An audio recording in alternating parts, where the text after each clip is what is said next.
had just finished clinic and I came up to my office and there was actually a letter at my desk. And I looked at it and I thought, it's from Dr. Vandell, am I actually in trouble? Was my first thought. And I opened it and it was like, wow, I'm not in trouble. I won this award. Who knew? Who nominated me? I was just surprised. My area of interest is lower genital tract diseases, and predominantly it's vulvar vaginal diseases. So it's actually a very unique area. Women get to see us, generally speaking, after they've gotten enough courage to mention this to their provider. There's probably about 20 clinics in the United States that do vulvar vaginal diseases specifically, so we're few and far between. Generally it's taken care of by family medicine, OB/GYN, internal medicine, whoever you get the nerve up to ask. But we're fortunate here in the Midwest that we have a clinic at the University of Iowa, so that if our providers are overwhelmed with what they're facing, they can refer people to me. The way we work with the consulting physician varies.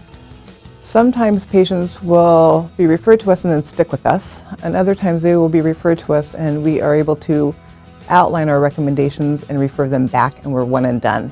And it really depends on how far away the patient is referred from and what their problem is and how comfortable their provider is with dealing with them. The way we refer back to or discuss back to our consultants is varied. So first and foremost, we have our little thing called HIPAA. And so patients have to say, yes, you are able to talk to my referring provider. So just because somebody refers a patient to us doesn't mean that we're able to actually get back to them. We have to have permission to get back to our referring providers. And so sometimes it's a phone call, sometimes it's an email, sometimes we email back and forth numerous times regarding patients.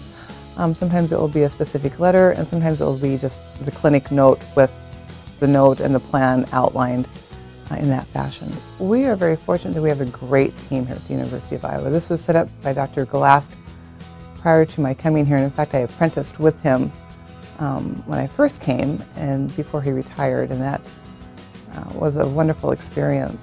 I think what a consultant does is take care of issues that are beyond what you have the time to take care of in your everyday practice. And so it's not that I do anything complex or difficult. It's not that the team does anything that anybody else couldn't do, but it's that we're together and we do it enough so that we know how to approach the situation and we do it well.